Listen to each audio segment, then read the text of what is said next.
दानव सागर मंथन के लिए उतावले हैं तो फिर हमें भी देर नहीं करनी चाहिए। पक्षीराज,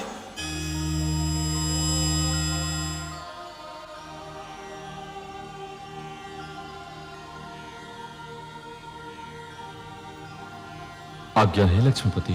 पक्षीराज, आप हमारे सुदर्शन के साथ मंदर पर्वत पर जाइए। जो आज्ञा देवेश्वर।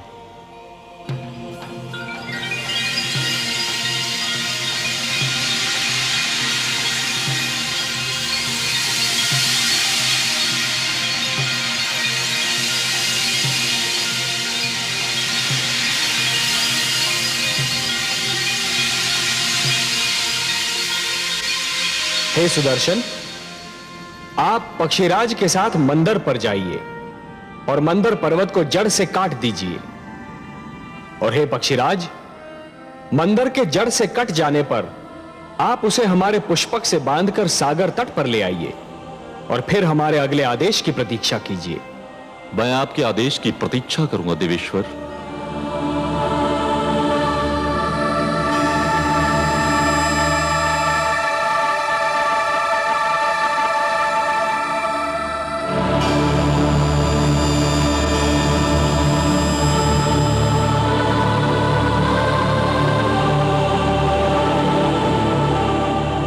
सुदर्शन, आप अपने कार्य का शुभ आरंभ कीजिए। मैं पुष्पक लेकर लौटता हूं।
आपको अपना वचन याद है देवराज?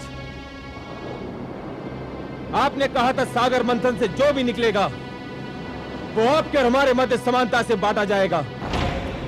हमने यही निश्चित किया था दानवराज, और हम अब भी अपने वचन पर अडिग हैं। तो फिर ठीक है, सागर मंथन का शुभारंभ होगा। पक्षीराज जैसे ही मंदर पर्वत लेकर आएंगे, मंथन आरंभ कर दिया जाएगा।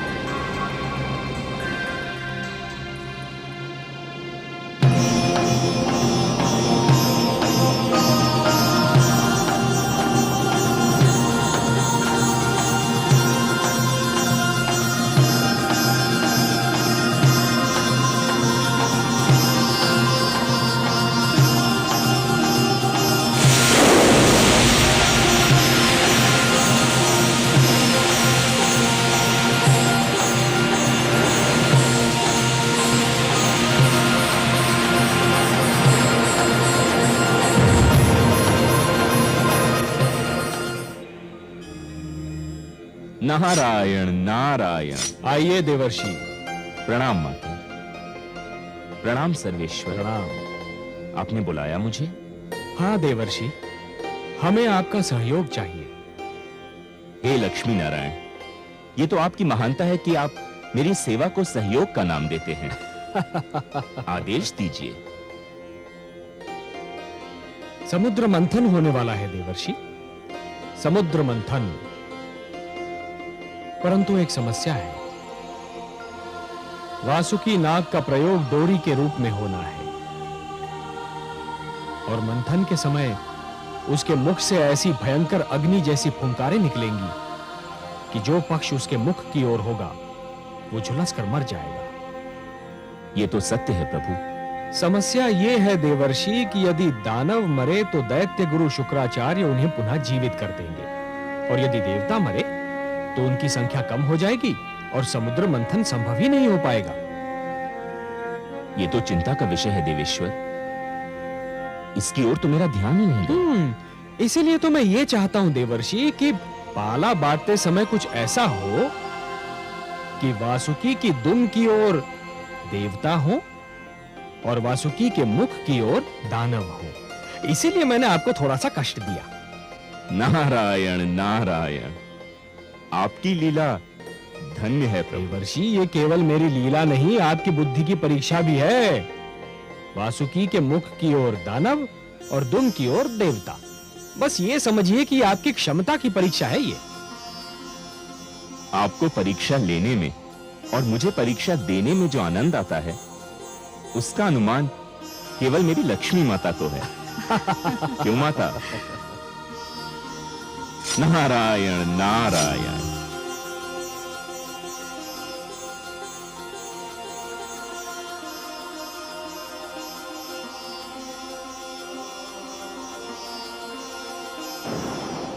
नहीं देवराज, हम दुम का छोर पकड़ेंगे और तुम देवतागण मुख की ओर रहोगे।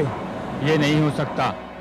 दानव पक्ष वासुकी के मुख का छोर पकड़ेगा और हम दुम की ओर रहेंगे। दानवराज ने जो कह दिया वही होगा। हमारे देवराज के निर्णय भी कोई नहीं बदल सकता।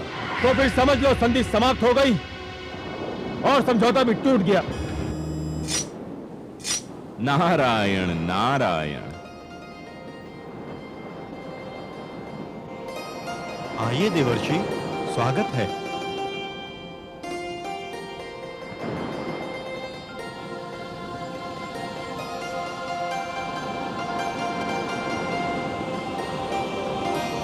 वातावरण का ताप बहुत बढ़ा हुआ दिख रहा है। किस विवाद ने ताप को बढ़ा दिया है? देवर्षि, आप ही निर्णय कीजिए। हमारा कहना है कि दानव वासुकी के मुख का छोर पकड़ेंगे और देवता दुम का छोर, पर ये दानव मान ही नहीं रहे हैं। हे देवर्षि, समझौते का प्रस्ताव देवराज लेकर आए थे, हमने मान लिया। अब हम प्रस्ताव रख रहे हैं तो देवराज क्यों नहीं मानते? उचित है, सर्वथा उचित है। देवराज, दानवराज का तर्क बुद्धिसंगत है। ये आप क्या कह रहे हैं देवर्षि? आप तो दानवों का पक्ष ले रहे हैं। मैं पक्ष नहीं ले रहा हूं देवराज, मैं तो वही कह रहा हूं जो न्याय संगत है। हे देवराज, शरीर में मुख श्रेष्ठ होता है या पांव? 100% मुख।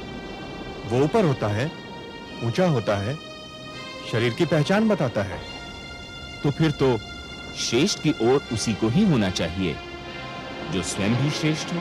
क्या कहना चाहते हैं आप देवर्षि?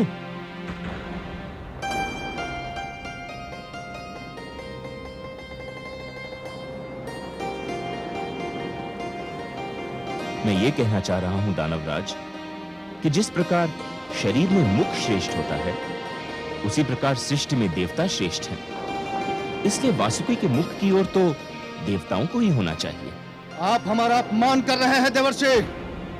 हमने देवताओं को परास्त किया है, युद्ध क्षेत्र में उन्हें सर झुकाने पर विवश कर दिया था। देवता श्रेष्ठ थे, अब नहीं है, और पराजित कभी श्रेष्ठ नहीं हो सकता। अब तो केवल हम श्रेष्ठ हैं। उचित है, सर्वथा उचित है। इस विषय पर तो मैंने भी नहीं सोचा था। श्रेष्ठ वही होता है जो विजयी होता है।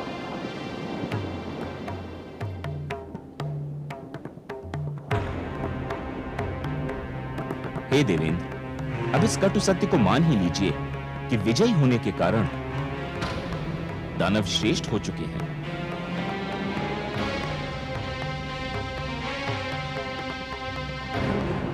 हे दानवराज, श्रेष्ठता की कुछ मांगें होती हैं और प्रथम मांग यह होती है कि उसे हमेशा श्रेष्ठ की ओर रहना पड़ता है। यह मांग तो तभी पूरी हो सकती है जब आप वासुकी के श्रेष्ठ भाग की ओर हो।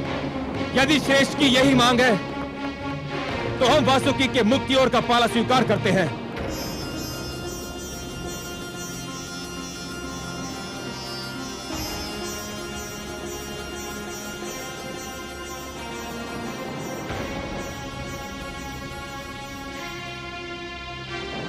आप वास्तव में श्रेष्ठ हैं दानवराज।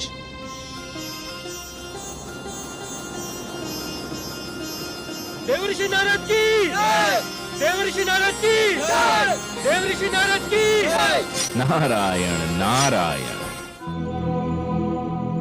नारद के इस खेल से दानव थे अनजान, जीत हुई फिर ज्ञान की, हार गया अज्ञान। सागर मंथन के लिए दोनों दल तैयार, लेकिन क्या हो पाएगा देवों का उद्धार।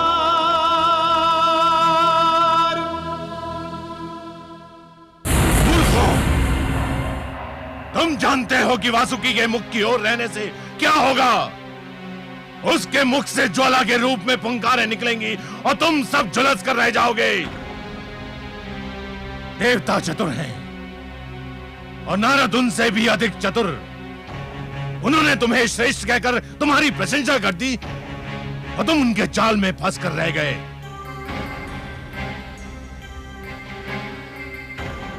परंतु गुरुदेव, अब तो हमने उनका प्रस्ताव मान लिया है। यदि अब हमने उनका निर्णय नहीं माना तो हमारे अपने लोग हमें संदेह की दृष्टि से देखने लगेंगे। भूल मेरी थी जो मैंने तुम लोगों पर भरोसा किया।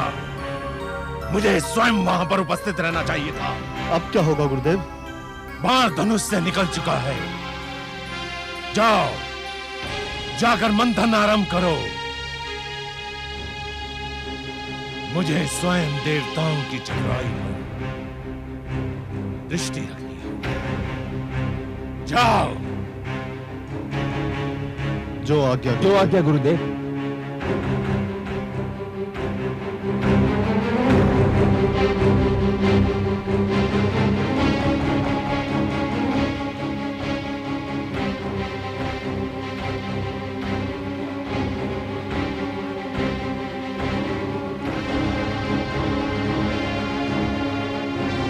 सर्वानु,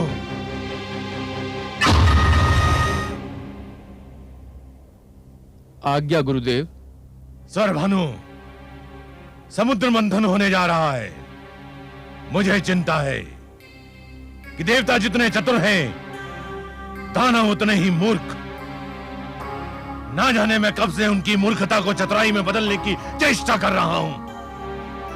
मुझे विश्वास है कि देवता अमृत के बंटवारे में भी चतुराई अवश्य दिखाएंगे। तो फिर आपका मेरे लिए क्या आदेश है? मैं ये कार्यभार तुम्हें सौंपता हूं। तुम ध्यान रखोगे कि अमृत के बंटवारे में कोई पक्षपात ना हो। जितना अमृत देवताओं को मिले उतना ही दानवों को मिले। आप निश्चिंत रहिए गुरुदेव, मेरे होते हुए कोई असमानता नहीं हो सकती।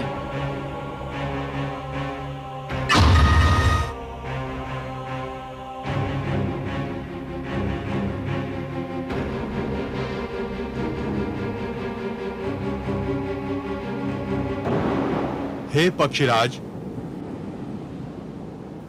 अब पर्वत को उठाइए और इसे समुद्र के बीचों बीच रख दीजिए।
हे देवराज, अंदर समुद्र तल में टिक नहीं पा रहा। यदि इसे समुद्र के नीचे कोई ठोस वस्तु ना मिली तो ये डूब जाएगा। इसे कोई ठोस आधार चाहिए। तो फिर मंथन कैसे होगा देवराज? कोई उपाय तो करना ही होगा। हम इतने बड़े आकार की कोई ठोस वस्तु कहाँ ढूंढने जाएंगे जिस पर मंदराचल टिक सके? मेरी तो बुद्धि काम नहीं करती। हमें कोई ठोस चट्टान तो ढूंढनी ही होगी। यह जटिल कार्य तो आप देवताओं को ही सुहाएगा। हमें अनुमति दीजिए। दानवराज ठीक कह रहे हैं, हमारे पास नष्ट करने को समय नहीं है। चलो दानवीरो, हो चुका सागर मंथन। ठहरिए दानवराज। देवराज, हम ठहर कर क्या करेंगे? मंथन तो संभव नहीं है। समुद्र मंथन यदि इतना सरल होता, अमृत का मिलना यदि इतना सहज होता दानवराज, तो यह कार्य कब का हो चुका होता। परंतु जैसे नागमणि को प्राप्त करने के लिए जोखिम झेलना पड़ता है, वैसे ही अमृत प्राप्त करने के लिए कठिनाइयों से तो जूझना ही होगा। परंतु इस कठिनाई का तो कोई उपाय दिखाई नहीं देता। उपाय है। हे देवराज, क्षीर सागरवासी भगवान विष्णु के अतिरिक्त और कोई नहीं जो हमारी सहायता कर सके। हाँ देवराज, केवल वही हमें इस संकट से उबार सकते हैं। हमें लक्ष्मी नारायण से सहायता मांगनी चाहिए। हमें अपने लक्ष्मीपति की स्तुति करनी चाहिए।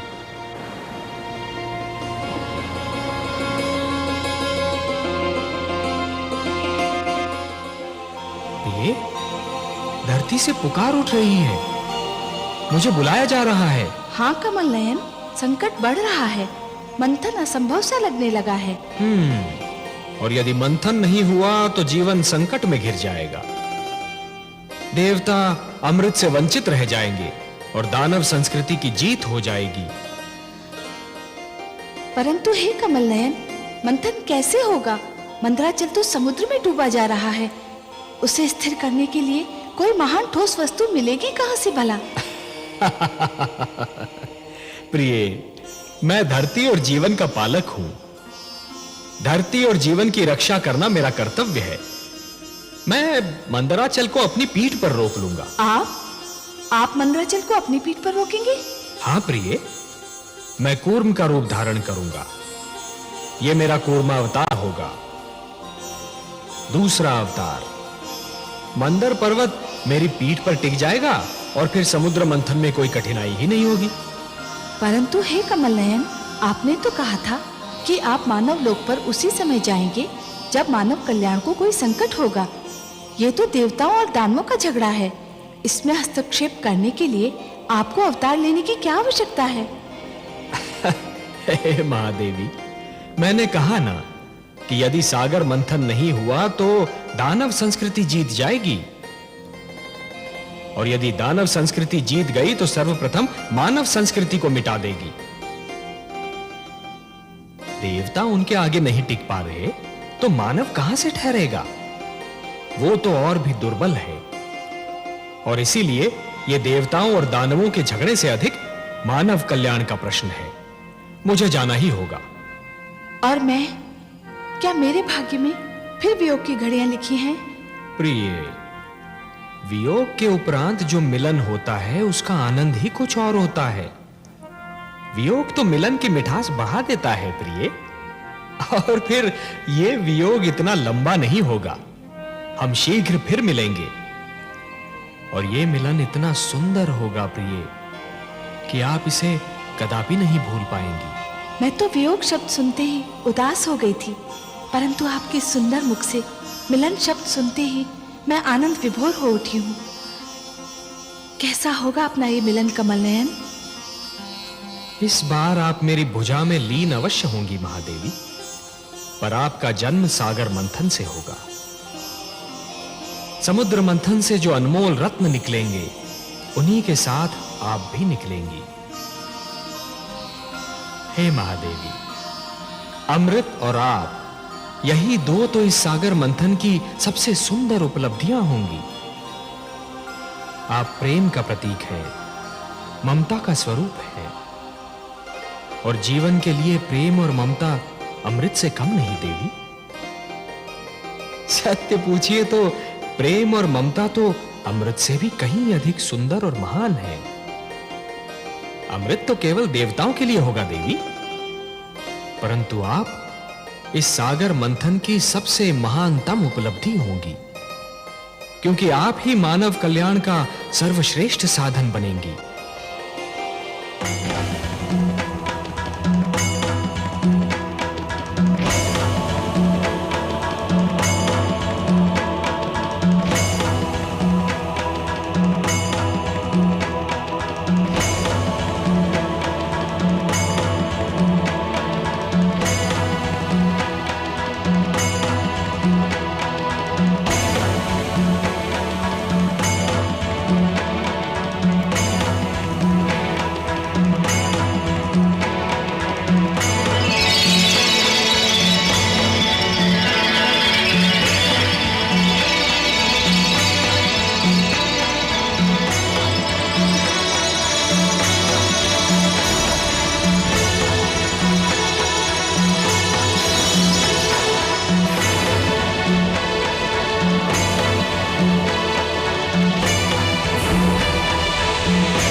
मानव के हित में सदा लेते हैं अवतार।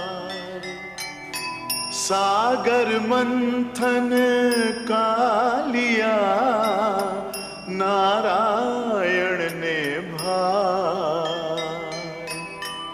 लीलाधर भगवान की लीला बड़ी अनूप। धरती के कल्याण को लिया कुर्म का रूप। लिया कुर्म का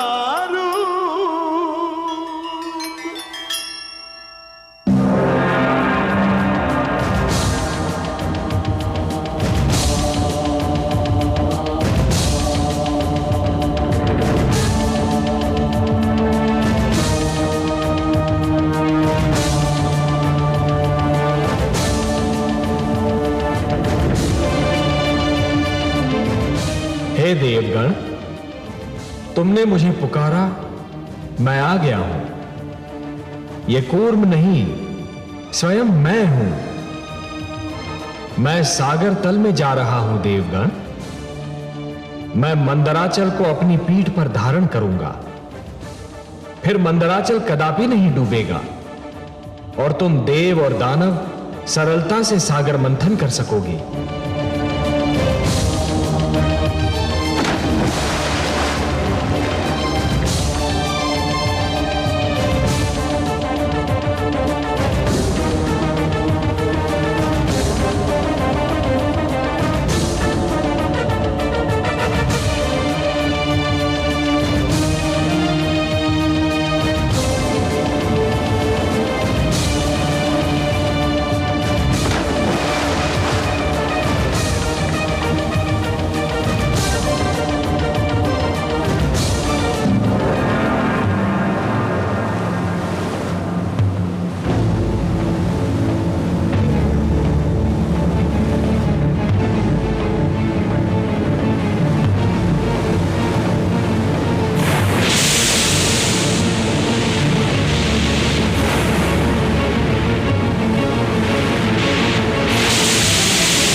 गुरुदेव, सागर मंथन से अमृत के स्थान पर विष निकल आया है। चारों ओर त्राई त्राई मची हुई है। देवता तो कहते थे कि सागर मंथन से जीवनदायक अमृत मिलेगा, परंतु सागर तो मृत्यु बांट रहा है गुरुदेव। इसी कारण हम वहां से भाग आए। ऐसे में सागर मंथन से क्या लाभ? हम अब सागर मंथन में भाग नहीं लेंगे।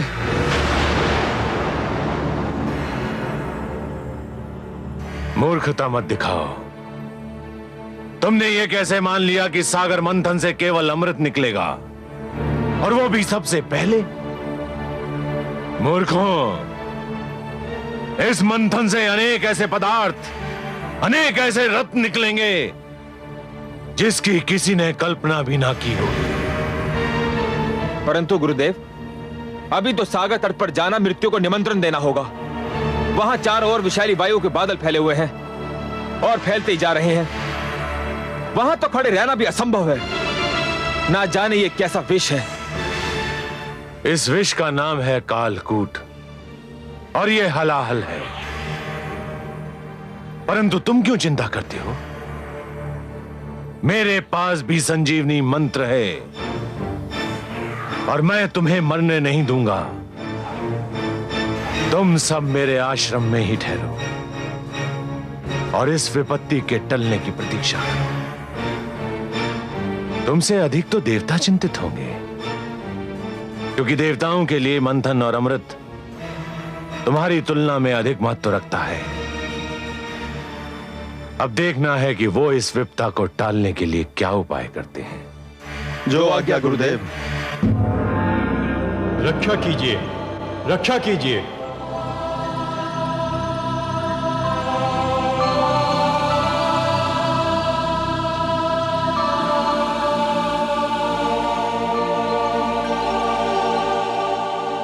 रक्षा कीजिए हे त्रिलोकीनाथ, आपकी सृष्टि संकट में है।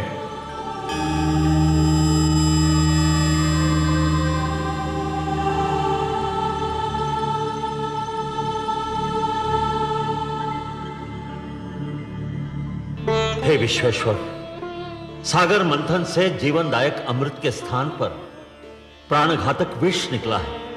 सृष्टि में हाहाकार मचा है।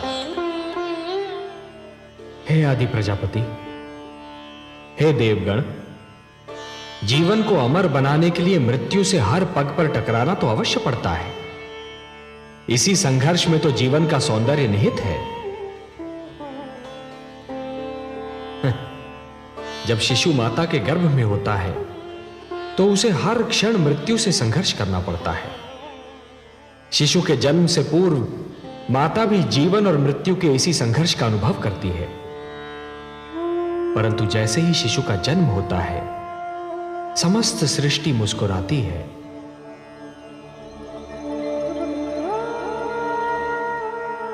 यदि अमृत की प्राप्ति इतनी सरल होती देवगण, तो जीवन और मृत्यु का यह संघर्ष और उसकी यह कथा कब की समाप्त हो चुकी होती।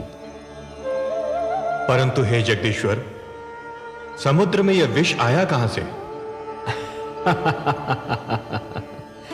यह तो आदि प्रजापति श्री ब्रह्मा की संतान मानव का चमत्कार है। वो जिस वस्तु को भी अपने लिए उपयोगी नहीं समझता, उसे समुद्र की गहराइयों में फेंक देता है। वो ये नहीं सोचता कि जो वस्तु उसके लिए हानिकारक है, वो समुद्र के प्राणियों के लिए भी हानिकारक होगी। मैंने तो जल मनुष्य की आवश्यकताओं की पूर्ति के लिए बनाया था। सत्य कहा आपने हे ब्रह्मा। जल का तो अर्थ ही है जीवन, परंतु मनुष्य ने उसे व्यर्थ और हानिकारक वस्तुओं का भंडार बना दिया है। उसी प्रदूषण ने बढ़ते बढ़ते विष का रूप धारण कर लिया है। उसे एक न एक दिन समुद्र के गर्भ से बाहर तो आना ही था। हे लक्ष्मी नारायण, क्या यह नहीं हो सकता कि यह विष जहां से आया है, इसे उसी समुद्र में वापस फेंक दिया जाए? नहीं देवराज, नहीं। यह समस्या का समाधान नहीं है। यह तो समस्या से भागने का एक असफल प्रयत्न है। यदि इस विष को पुनः समुद्र के गर्भ में फेंक दिया गया, तो वह दृष्टि से ओझल अवश्य हो जाएगा, पर उसके अस्तित्व का अंत नहीं होगा। वो कल फिर समुद्र के गर्भ से बाहर निकलेगा, किसी और पीढ़ी के लिए संकट बनेगा। देवराज, संकट का समाधान अगली पीढ़ी के लिए छोड़ देना स्वार्थ है, कुनीति है। हे सर्वेश्वर, सागर मंथन आपके आदेश के कारण आरंभ हुआ था। अमृत की प्राप्ति हमारे लिए नितांत आवश्यक है, परंतु इस विष के कारण मंथन स्थगित हो चुका है। आपका आदेश अधूरा रह गया है। हम मंथन करके आपके आदेश का पालन करना चाहते हैं, परंतु यह विष बाधा बन गया है। देवगण, ये बहुत जटिल समस्या है और इसका समाधान केवल भोलेनाथ कर सकते हैं। मैं देख रहा हूं कि इस संकट का निवारण केवल उन्हीं के पास है। चलिए, मैं भी आप सबके साथ उनकी सेवा में चलता हूं।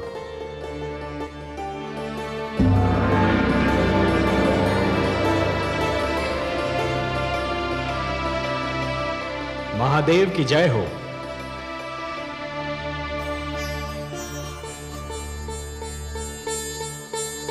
मेरे अहोभाग्य, आज कैलाश धन्य हो गया। आज कैलाश को त्रिमूर्ति के ही नहीं, समस्त देवताओं के भी दर्शन हो रहे हैं। मैं आप सबको प्रणाम करता हूं। कैलाश पर आप सबका स्वागत करता हूं। हे देवाधिदेव, हे महादेव, सृष्टि पर संकट की छाया गहरा रही है। संकट? हाँ भोलेनाथ, संहार करता तो आप हैं, परंतु आज आपकी इच्छा के बिना मानव जीवन पर संहार का प्रारंभ हो गया है। देवता और दानव मिलकर अमृत की प्राप्ति के लिए समुद्र मंथन कर रहे थे, परंतु इस मंथन की सर्वप्रथम भेंट कालकूट विष सिद्ध हुई है।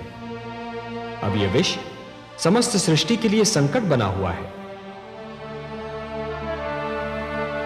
समस्या यह है कि इस विष के प्रभाव से यदि दानवों की मृत्यु हुई तो दैत्य गुरु शुक्राचार्य आपके दिए हुए संजीवनी मंत्र की शक्ति से उन्हें पुनर्जीवित कर लेंगे।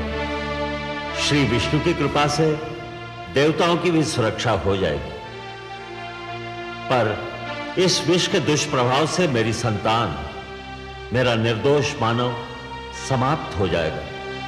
इसीलिए मैं आपसे विनती करता हूं कि हमारी सहायता कीजिए। हे महादेव, कालकूट विष सारे विश्व को अपनी लपेट में ले रहा है। हम पर कृपा कीजिए, इस संहारक विष को नष्ट कीजिए। देवराज, संहार करता तो केवल मैं हूं। विष भी मेरा ही आविष्कार है। विष मेरे लिए संहार करने का शस्त्र है और किसी भी विष को नष्ट नहीं किया जा सकता। विष को रोका जा सकता है, विष को सीमित किया जा सकता है, विष के दुष्प्रभाव को समाप्त किया जा सकता है, परंतु विष को नष्ट नहीं किया जा सकता। और हां देवराज, संसार में कालकूट ही एकमात्र विष नहीं है। विष तो कटुवाणी में भी होता है, अश्लील विचारों में भी होता है। वाणी के विष को यदि कानों में ही रोक लिया जाए तो उसका प्रभाव हृदय तक नहीं पहुंचता, और अश्लील विचारों के विष को यदि मस्तिष्क में प्रवेश न करने दिया जाए तो वो चरित्र को हानि नहीं पहुंचा सकता।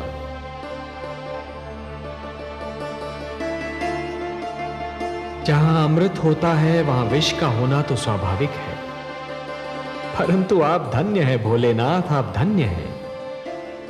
कालकूट विष का प्रभाव तो आपके सुंदर तर्क ने ही कम कर दिया।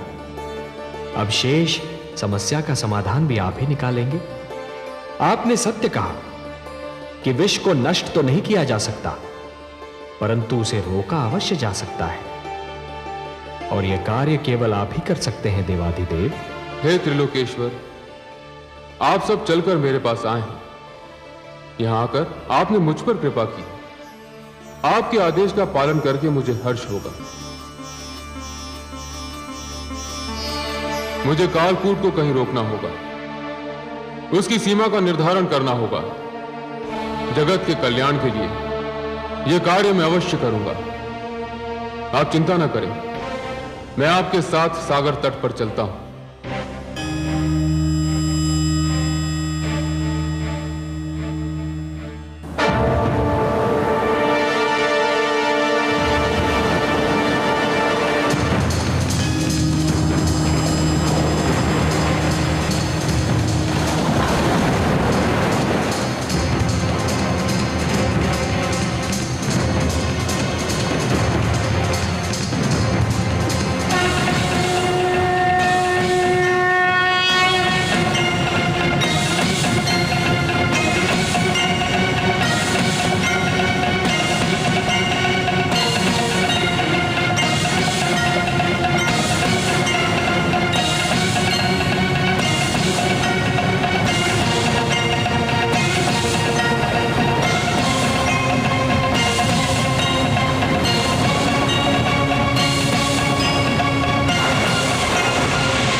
हे महेश, हे महादेव, आज आपने कालकूट विष के प्रभाव से सारे संसार को बचा लिया। आपको कोटि कोटि धन्यवाद। आपने समस्त सृष्टि पर उपकार किया है महादेव। आज आपने महान त्याग और महानतम बलिदान का प्रदर्शन किया है। हे भोलेनाथ, आज से आप नीलकंठ हो गए और यह समस्त संसार इस नीलकंठ का सदैव आभार मानेगा। मैं स्वयं आपका ऋणी रहूंगा नीलकंठ, क्योंकि जिन लोगों की रक्षा मुझे करनी चाहिए थी, आज उन सब की रक्षा आपने की है। आज आपने समस्त संसार को यह ज्ञान दे दिया कि जिस प्रकार सूर्य बनने के लिए अग्नि बनना पड़ता है और अग्नि में जलना भी पड़ता है, उसी प्रकार शंकर बनने के लिए विष का प्राशन भी करना पड़ता है। और हे नीलकंठ, इस विष को आपने कंठ तक रोककर यह भी सिद्ध कर दिया कि विष चाहे जैसा भी हो, उसके प्रभाव को रोकना संभव है। इसलिए मैं स्वयं महाविष्णु आपको प्रणाम करता हूं।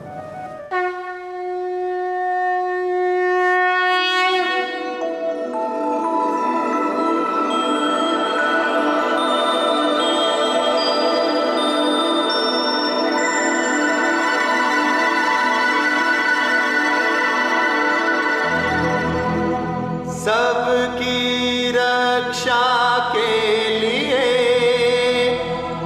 किया आज विष पान।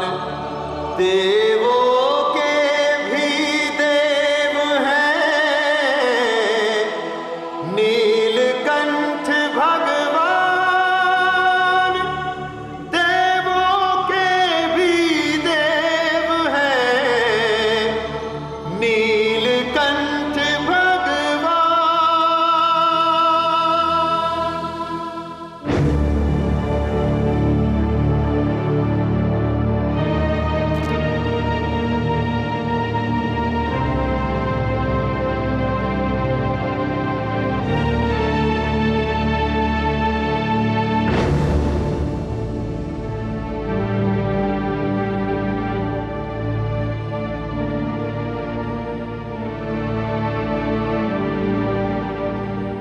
अभिवादन है दैत्य गुरु शुक्राचार्य।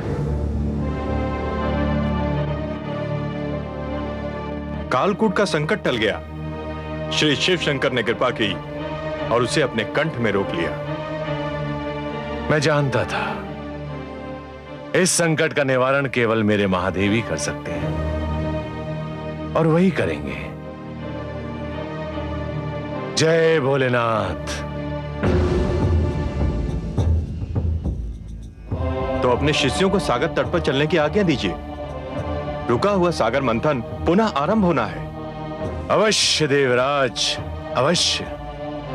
आप चलिए, मेरे शिष्य थोड़े समय में आपसे आ मिलेंगे। तो सागर तट पर पुनः भेंट होगी।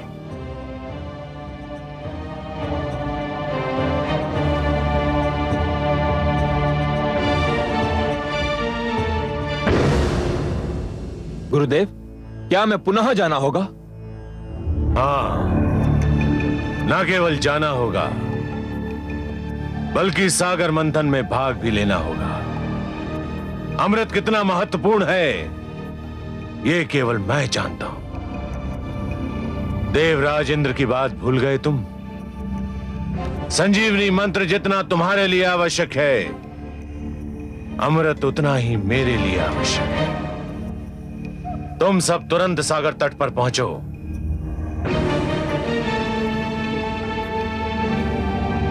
स्वर भानु, तुम मेरे शिष्यों के साथ जाओ और मेरे आदेश को ध्यान में रखकर उनकी हर क्रिया पर दृष्टि रखो।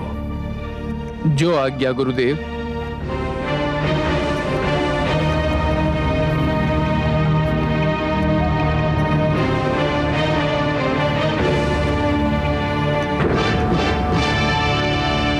देवराज, हम आ गए। मंथन आरंभ कीजिए। हम तो प्रस्तुत हैं कालकेतु। हमें केवल आपकी प्रतीक्षा थी। देवताओं, सागर मंथन का शुभारंभ कीजिए।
अरे ये तो एक नारी है।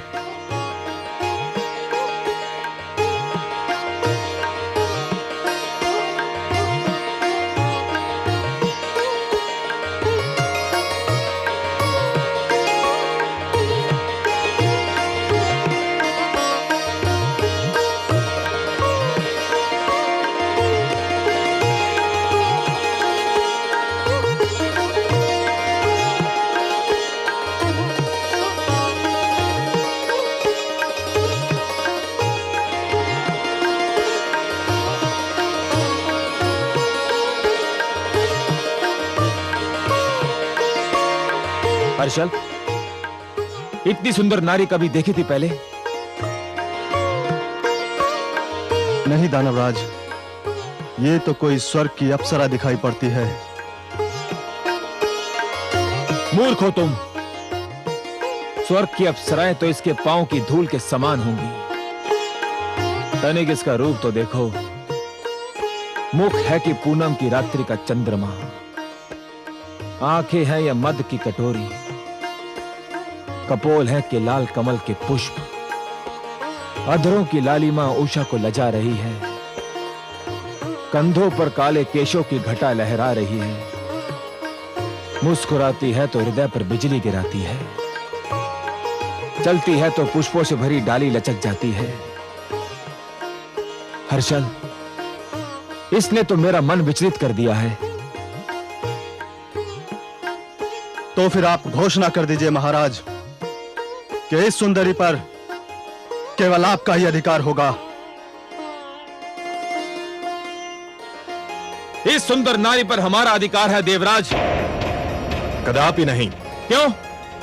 निर्णय तो यही हुआ था, मंथन से जो भी वस्तु निकलेगी वो देवताओं और दानवों में आदि आदि बांट दी जाएगी। हाँ, यही निर्णय हुआ था, किंतु यह वस्तु नहीं है, प्राणी है, नारी है, स्त्री है। इसका विभाजन नहीं किया जा सकता।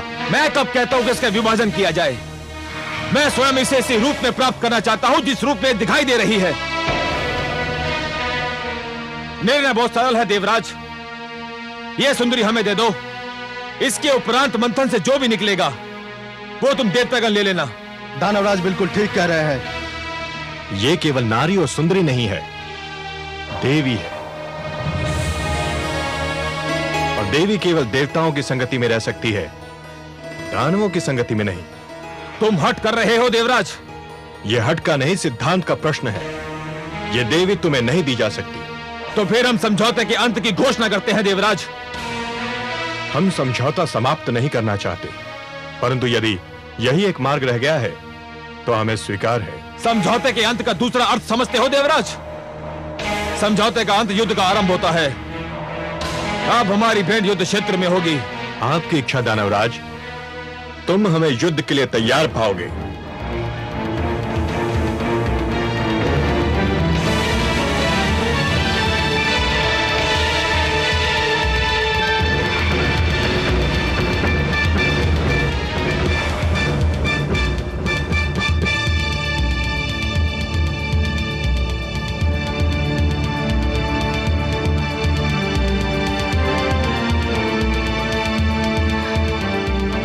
हे कमल नयन, हे पद्मनाभ, कहाँ हैं आप? मुझ विरह की मारी पर कृपा कीजिए।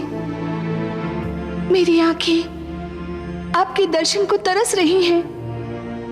मेरी आत्मा आपको पुकार रही है। दर्शन दीजिए भगवान।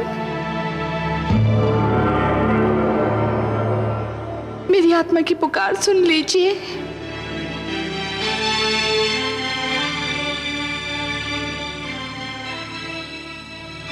महादेवी, कमल नयन, आपने हमें पुकारा, हम आ गए आपके पास।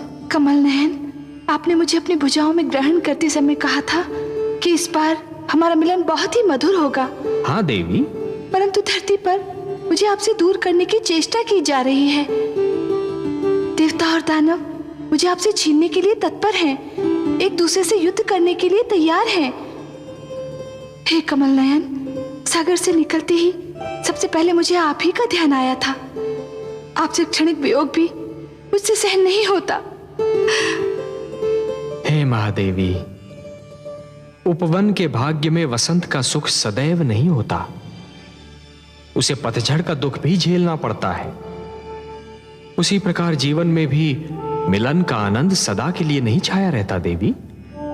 वियोग की घड़ियां भी आती हैं। तो कब बीतेंगी यह विरह की घड़ियां? मैं तो आप ही की हूं, आप ही के लिए बनी हूं। आपसे दूर रहने का विचार भी मुझसे सहन नहीं होता। हे महादेवी, इस बार आप मंथन में सागर पुत्री के रूप में जन्मी है, इसलिए आप धरती के नियमों के अधीन हैं। मैं इन नियमों को तोड़ नहीं सकता देवी। धरती के सारे प्राणियों की भांति आपके भाग्य विधाता भी ब्रह्मा है। आपके भाग्य में क्या लिखा है ये तो केवल वही बता सकते हैं। तो मैं ब्रह्मा जी के पास जाऊंगी, उनसे पूछूंगी कि मुझ पे ये अत्याचार क्यों किया जा रहा है, मुझे अपने नारायण से क्यों दूर किया जा रहा है।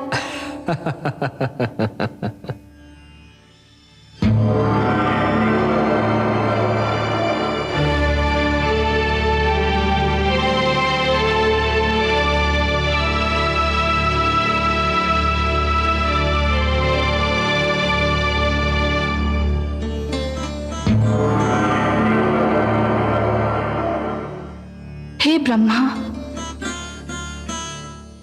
हे आदि प्रजापति, हे विधाता, मेरा जीवन कांटों की शैया बन गया है। विरह की अग्नि मेरे तन मन को फूंक रही है। हे विधाता, आप तो जानते ही हैं, मेरा मन नारायण के चरण कमल में वास करता है। उनकी भुजा ही मेरा घर है। उनके सुंदर मुख को निहारना मेरी पूजा है। उनसे दूर बीता एक पल मेरे लिए युग के समान है। फिर मुझे उनसे दूर क्यों किया जा रहा है? सागर तट पर मेरे लिए युद्ध की घोषणा कर दी गई है। आपके लिए युद्ध की घोषणा? हाँ विधाता, मेरे लिए युद्ध घोषित किया गया है। देवता और दानव मेरे लिए झगड़ रहे हैं। देवता चाहते हैं कि मैं उनकी संगति में रहूं और दानवों की इच्छा है मैं उनकी संपत्ति बन जाऊं। हे विधाता, आपने मेरे भाग्य में क्या लिख दिया जो ये अत्याचार मुझ पर हो रहा है? हे देवी, अवश्य ही ये अत्याचार है, परंतु मैंने आप ही के लिए नहीं, हर नारी के लिए एक नियम बनाया है। वो नियम यह है कि नारी पर उसकी इच्छा जाने बिना कोई अपना अधिकार नहीं जमा सकता। पर वे जमा रहे हैं अधिकार। वे भ्रम में हैं, वे मेरे नियम को तोड़ रहे हैं। मैं ऐसा नहीं होने दूंगा। चलिए, मैं आपके साथ चलता हूं, उनका भ्रम दूर करता हूं।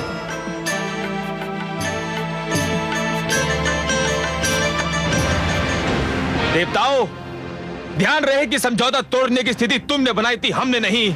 हम तो अब भी कहते हैं सागर मंथन से जन्मी सुंदरी हमें दे दो, हमारा समझौता बना रहेगा। यह संभव नहीं कालकेतु, हम तुम्हारी ये मांग नहीं मान सकते। इसके लिए यदि युद्ध होता है तो हमें कोई चिंता नहीं। चलो वीरो, आक्रमण करो। ठहरो।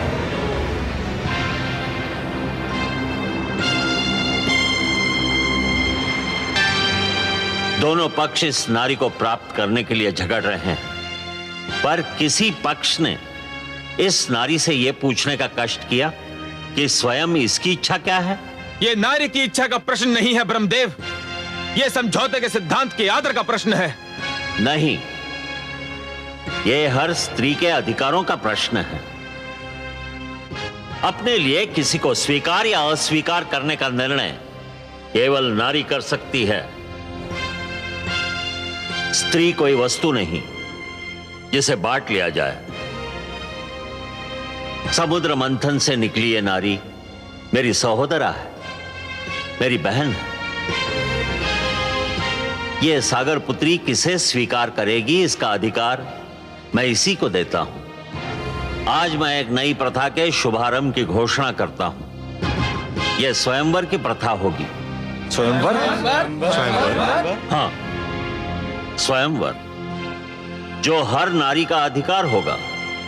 अपनी इच्छा से अपनी पसंद का वर चुनने का अधिकार। इस सागर पुत्री के हाथों में एक पुष्पमाला होगी। यह पुष्पमाला इसके मन की इच्छा की प्रतीक होगी। फिर यह सागर पुत्री जिसके गले में यह माला डाल देगी, समझा जाएगा उसी को इसने अपना वर चुन लिया। मैं समस्त देवता और दानव समाज को इस सागर पुत्री के स्वयंवर समारोह में भाग लेने का निमंत्रण देता हूं।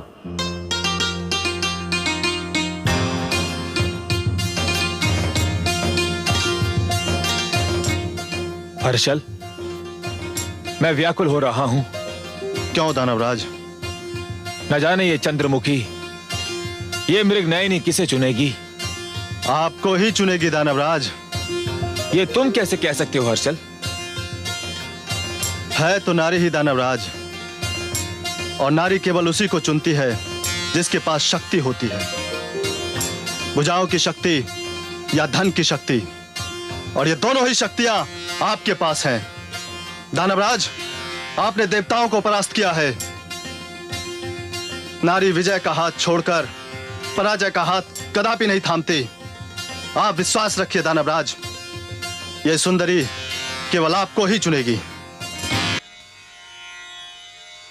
नारायण नारायण।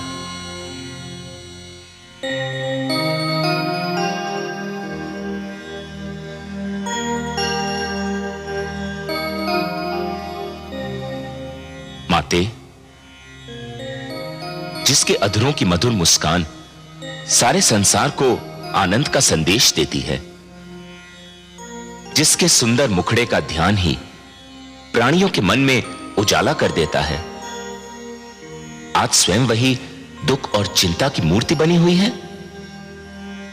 किस चिंता ने आपके सुंदर मुख को अपनी छाया से ढक रखा है माते? मैं बहुत दुखी हूं देवर्षि, बहुत चिंतित, बहुत हताश। कल ब्रह्मा जी ने मेरा स्वयंवर रखा है। कल मुझे किसी के गले में वरमाला डालनी ही है। तो इसमें इतनी चिंता की क्या बात है माते? मुझे तो ये चिंता है देवर्षि कि इस स्वयंवर समारोह में उन्होंने सभी को आमंत्रित किया है, पर मेरे नारायण को कोई निमंत्रण नहीं भेजा। मैं तो उनके अतिरिक्त किसी और के गले में वरमाला डालने की सोच भी नहीं सकती। और पिताश्री ने उन्हीं को नहीं बुलाया? हाँ, यही चिंता मुझे व्याकुल किए जा रही है। ये तो वास्तव में अन्याय है। आप ही कुछ कीजिए ना देवर्षि। मैं अपने नारायण से विनती अवश्य कर सकता हूं, पर बिना निमंत्रण के वे आएंगे या नहीं, ये तो उन पर ही निर्भर करता है। नारायण नारायण।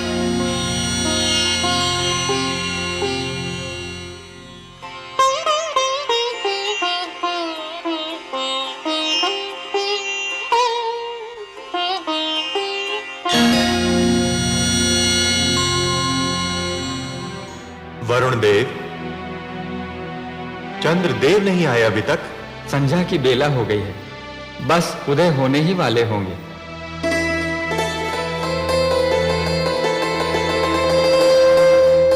लीजिए आगे चंद्रदेव।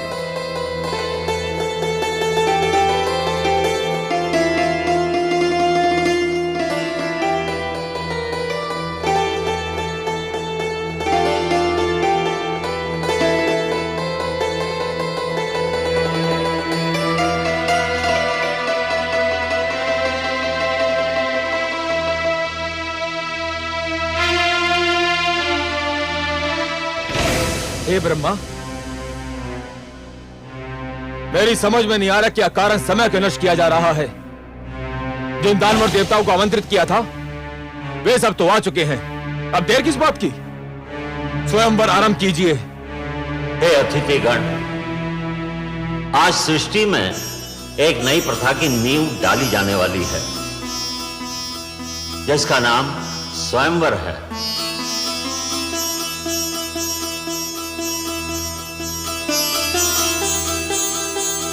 अर्थात अपनी इच्छा से अपने लिए वर चुनने का अधिकार केवल कन्याओं को प्राप्त होगा।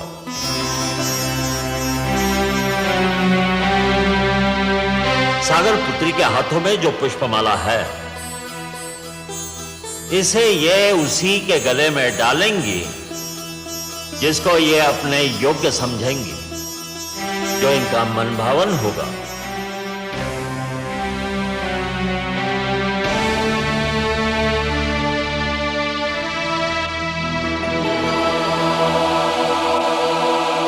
हे सागर पुत्री, आपको ये माला यहां उपस्थित अतिथियों में से किसी एक के गले में डालनी ही होगी। और हे अतिथिगण, आप भी जान ले, सागर पुत्री के चुनाव को कोई चुनौती नहीं दे सकता।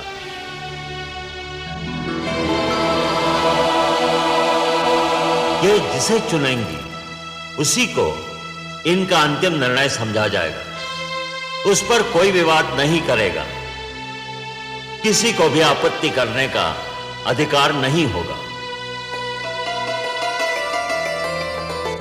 हे देवी, मैं स्वयंवर समारोह के आरंभ की घोषणा करता हूं। आगे बढ़िए और जिसे आप अपने योग्य समझें उसके गले में यह पुष्पमाला डाल दें।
जानता था यही होगा।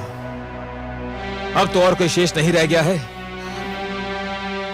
सुंदरी, डाल दो ये पुष्पमाला मेरे गले में और सदा के लिए मेरी हो जाओ।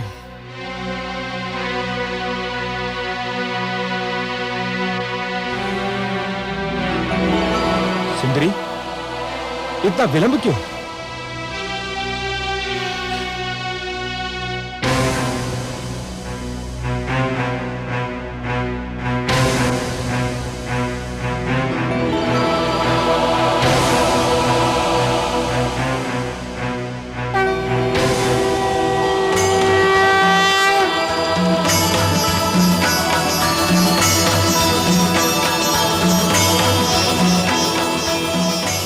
सुंदरी, इतना विलंब क्यों? प्रिय,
लक्ष्मी ने हर वक्ष पर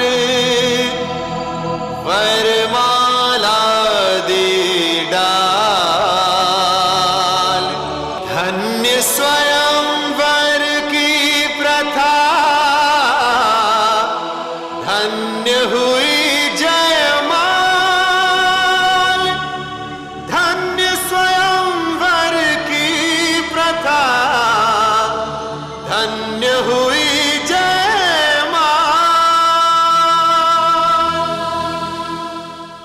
लक्ष्मी नारायण की, लक्ष्मीपति की, लक्ष्मी नारायण की, लक्ष्मीपति की, लक्ष्मी नारायण की, लक्ष्मीपति की।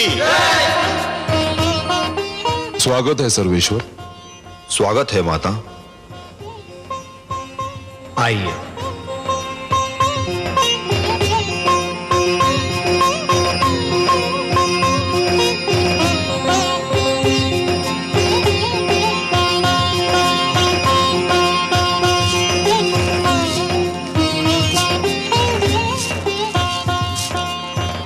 हमने आपसे कहा था ना महादेवी कि इस बार हमारा मिलन बहुत मधुर होगा। ऐसा जिसे आप कदापि नहीं भूल पाएंगी। कैसा लगा आपको ये मिलन? बहुत सुंदर, बहुत मधुर, अनुपम। किंतु हे कमल नयन, जब तक आप नहीं आए थे मेरे हृदय की गति रुकी जा रही थी। एक क्षण का भी और विलंब करते आप तो विलंब क्यों करता देवी? आपका मन मुझे पुकार रहा था। जब भी कोई मुझे मन से पुकारता है तो मैं उसके पास जाने में एक क्षण का भी विलंब नहीं करता।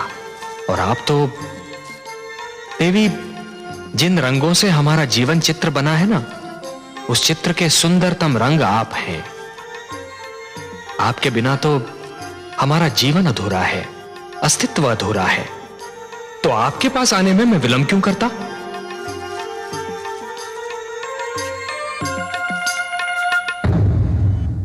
मैं मां हूं, धरती मां। श्री विष्णु ने अपना वचन निभाया। सचमुच माता लक्ष्मी से इस बार उनका मिलन इतना अधीर था कि स्वयं मेरी आंखों में हर्ष के आंसू छलकने लगे। दानव एक बार फिर अपनी हार पर क्षुब्ध होकर रह गए। वे शायद इसके बाद मंथन पर भी तैयार न होते, पर दैत्य गुरु शुक्राचार्य अब अपने लिए अमृत पाने को इतना व्याकुल थे कि उन्होंने अपने दैत्य शिष्यों को सागर मंथन में सहयोग देने पर विवश कर दिया। मंथन फिर आरंभ हुआ। सागर ने अपने गर्भ में छिपे अनमोल कोष लुटा दिए। समुद्र की तह से कामधेनु निकली। ऐरावत, अश्व, कल्प वृक्ष जैसे अनमोल रत्न निकले, पर प्रतीक्षा तो थी अमृत की, उस पदार्थ की जो मृत्यु की मृत्यु है। और फिर वो घड़ी आ ही गई।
चित्ररथ वो देखो।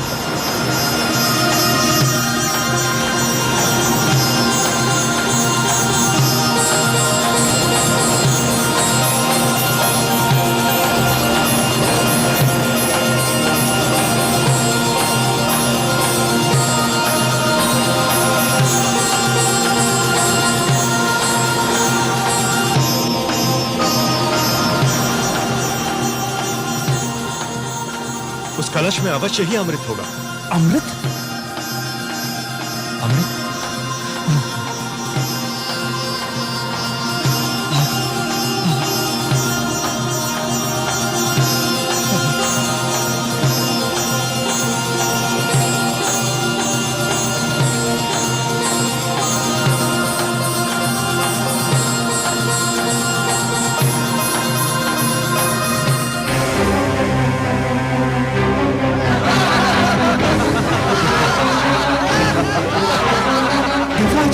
ये तो दोनों में से एक है।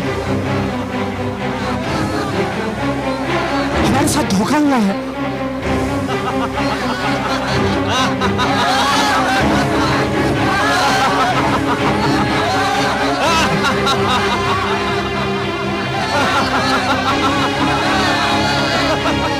देवराज, दाने तो अमृत लेकर भाग गए।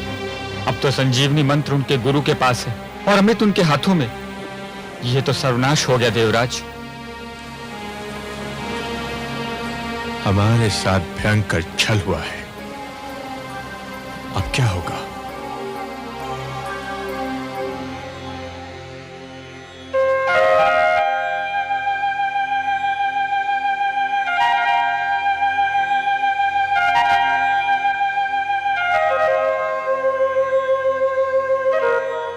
हे जगदीश्वर, ये तो अनर्थ हो गया। दानव अमृत कलश लेकर भाग गए। संजीवनी और अमृत दोनों की शक्ति पाकर तो वे समस्त सृष्टि का सर्वनाश कर डालेंगे। असंभव। यह असंभव है देवराज। यदि संसार पर दानव संस्कृति का राज हो गया तो सृष्टि की रचना का सारा उद्देश्य ही समाप्त हो जाएगा। सृष्टि की रचना तो सुंदर विचारों के पनपने के लिए, शांति की सुगंध फैलाने के लिए और मानव को उन्नति के शिखर तक पहुंचाने के लिए की गई है। नहीं देवेंद्र, नहीं। धरती पर दानवी विचारों के लिए कोई स्थान नहीं है। दानव संस्कृति का उत्थान सृष्टि के सौंदर्य का अंत होगा, और मैं यह कदापि नहीं होने दूंगा देवेंद्र। आप चिंता न कीजिए, अमृत पर केवल देवताओं का अधिकार है, और अमृत कलश को आप तक पहुंचाना मेरा उत्तरदायित्व। हे त्रिलोकीनाथ, आप चाहें तो क्या नहीं कर सकते। यह आशा लेकर ही तो हम आपके चरणों में उपस्थित हुए हैं।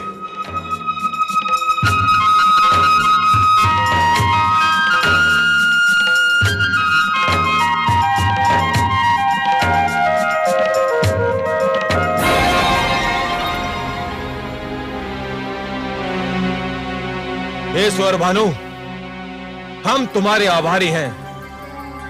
आज तुम्हारे कारण देवताओं को ज्ञात हो गया कि यदि हम दानव छल पर उतर आए तो देवता हमारे आगे ठहर नहीं सकते।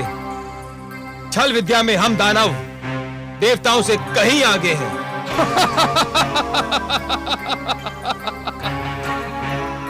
मुझे तो गुरुदेव ने भेजा ही इसी उद्देश्य से था कि मैं अमृत को देवताओं के हाथों में ना पड़ने दूं। अब ये सारा अमृत हम पी जाएंगे दानवराज। देवतागण इसकी एक बूंद को भी तरस जाएंगे। चले थे अमृत पीकर अमर होने। सोचो मित्रों, संजीवनी और उस पर अमृत जैसे सोना और उस पर सुहागा। अब हम तीनों लोगों पर छा जाएंगे। देवताओं को बड़ा घमंड अपने भगवान विष्णु पर। अब हम देखते हैं कि वो अभिमानी विष्णु हमारा क्या बिगाड़ पाता है।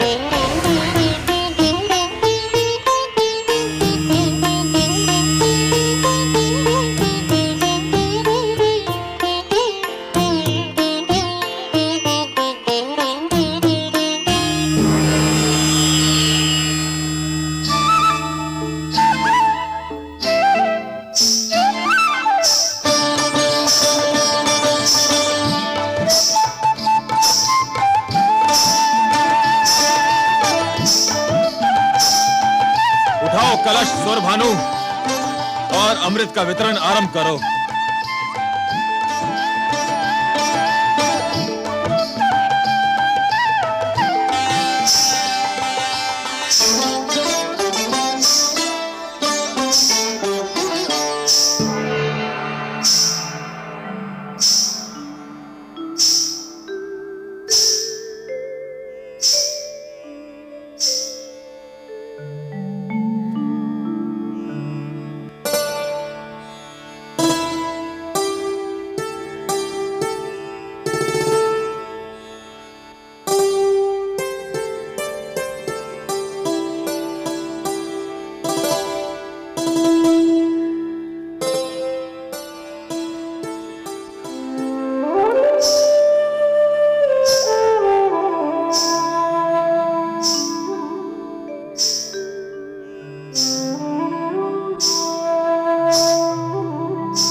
हे सुंदरी, हे मृगलोचिनी, पुष्प की डाल से लचकते शरीर वाली, चूड़ियां बजाती, पायल झनकारती, हमारे मन पर बिजली गिराती, किस लोक की वासी हो तुम और क्या नाम है तुम्हारा? मेरा नाम मोहिनी है। मोहिनी नहीं, मनमोहिनी कहो। सुंदरी, तुमने तो पहली झलक में हमारे मन मोह लिए। मन करता है तुम्हारे चरणों में अपना तन मन बिछा दूं, तुम्हारी बल खाती काया पर पूरा दानव लोक लुटा दूं। इतने सुंदर स्वरूप से हमारे मन को छलने वाली तुम्हारे दर्शन पाकर हमारे नेत्र धन्य हो गए। यद्यपि तुम्हारा आना मेरे लिए सौभाग्य और गर्व की बात है, परंतु मेरे सभागार की शोभा बढ़ाने का उद्देश्य क्या है? मैंने सुना है कि तुम दानवों ने अमृत प्राप्त कर लिया है। तुम्हारे गुरु के पास संजीवनी मंत्र और तुम्हारे पास अमृत।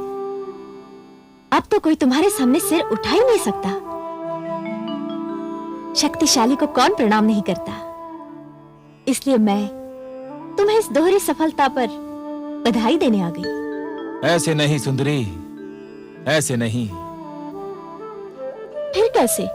हमें बधाई देना है तो तुम्हारे पांव में बंधी जिस पायल ने हमारे हृदय की धड़कनें तीव्र कर दी, उसी छम छम से हमें बधाई दो। तुम्हारी जिस बोली ने हमारे मन की वीणा के तारों को छेड़ दिया, उसी बोली द्वारा हमें बधाई दो। अपने सुंदर मुखड़े को दमका के, अपनी कंचन काया को लचका के हमें बधाई दो। तुम जैसे महाशक्तिमान की इच्छा पूरी न करूं, मुझ में ये साहस नहीं।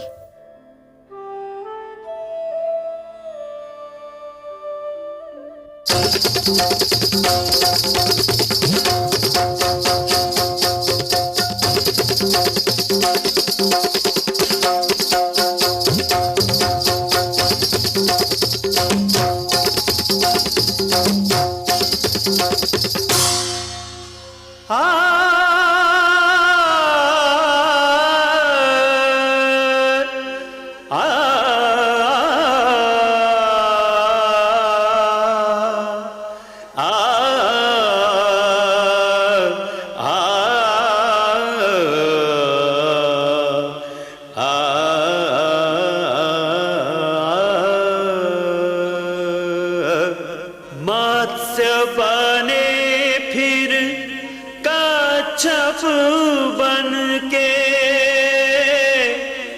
किया पाप संहार।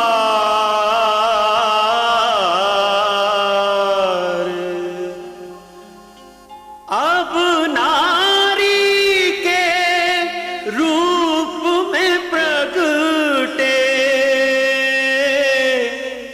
जग के पालनहार।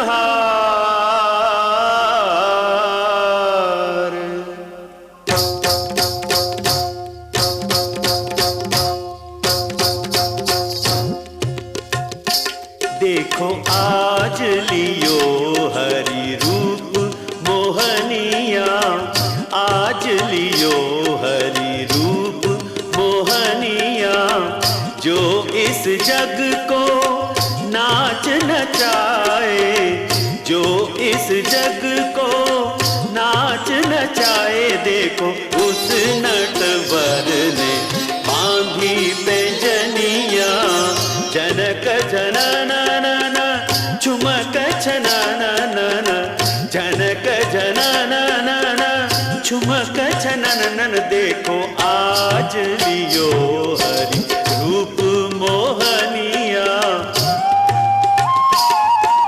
निसा निसा रे सारे पग मरे सा निसा रे धा नि प म ग म नि द प नि सा रे पग मरे सा निसा रे मरे सा निसा रे मरे सा निसा।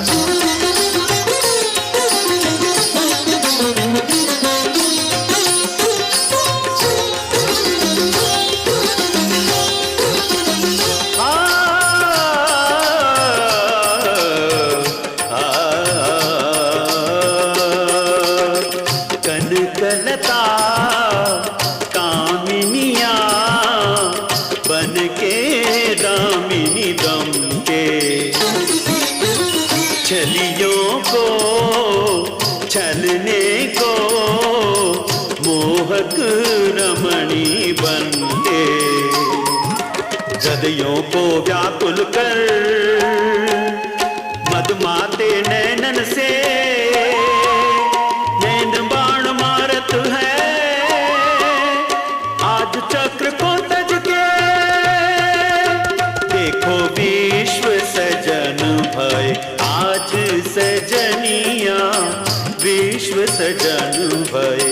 आज सजनिया जो इस जग को नाच नचाए, जो इस जग को नाच नचाए, देखो उस नटवर ने बांधी पैंजनिया।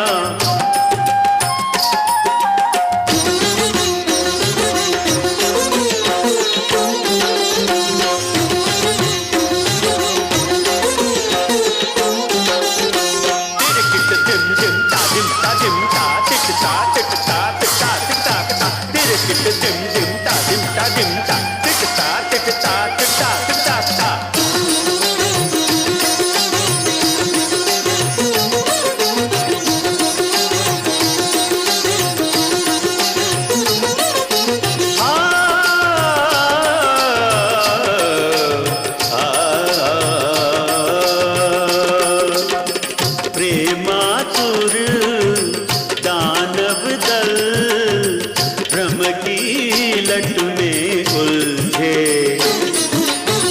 वश में कर दैत्यों को मन ही मन प्रभु हर्षे।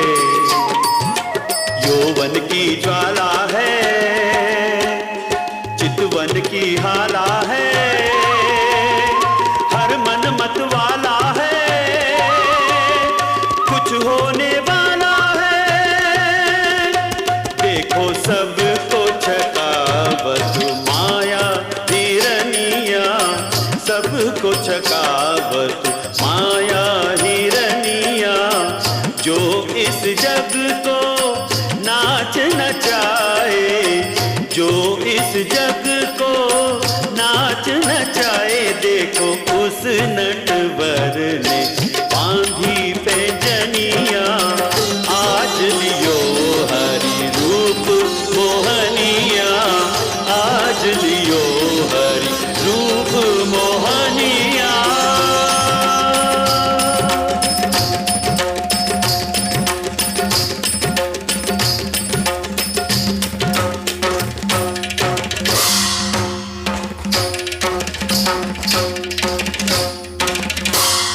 सुंदर, अति सुंदर, सुंदर।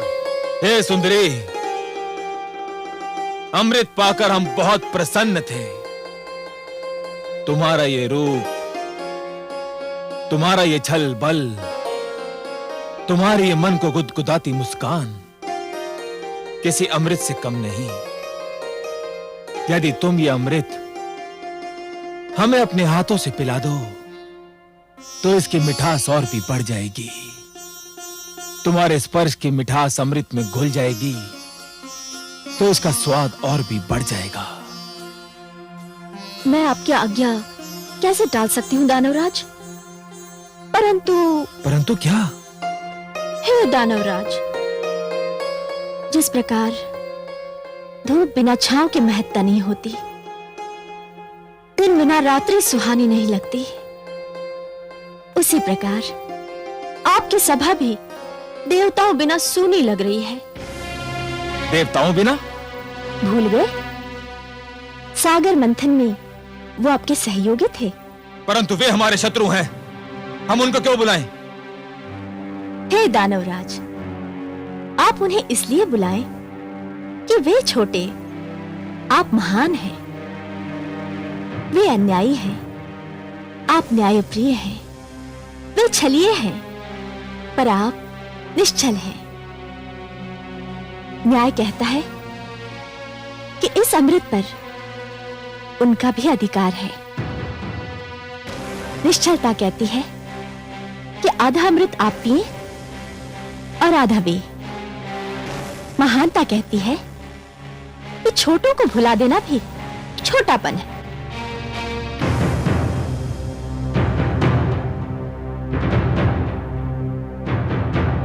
हे कमल नयनी, तुमने हमारे मन को हर लिया है। तुम्हारी बात टालना हमारे वश की बात नहीं। और चल, देवताओं को बुलाया जाए।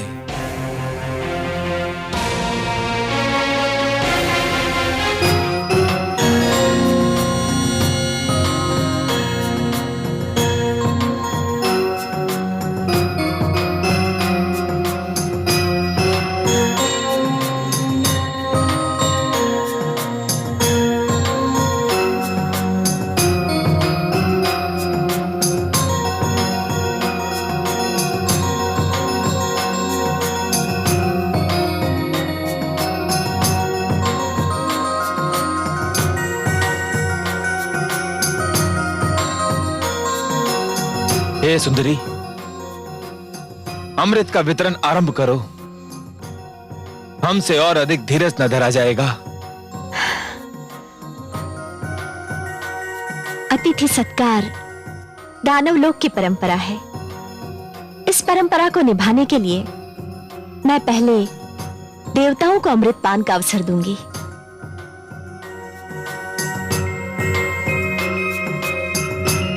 कैसी तुम्हारी इच्छा।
ये तो देवता के वेश में दानव सौरभानु है।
कलश तो रिक्त है। विष्णु ने सारा अमृत देवताओं को पिला दिया। छल, महाछल। विष्णु ने एक बार फिर हमसे छल किया, हमें मोहिनी बनकर ठग लिया।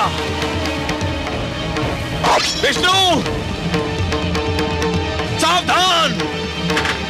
मैं यहां हूं कालकेतु।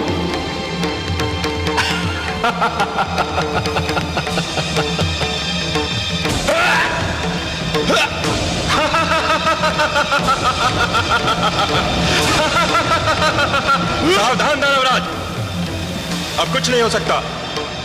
स्मरण रहे हम अमृतपान कर चुके हैं। अमृतपान, हम सभी अमर हैं। अब तुम्हारे शस्त्र और तुम्हारी सेना हमारा कुछ नहीं बिगाड़ सकते, कुछ भी नहीं बिगाड़ सकते कालकेतु।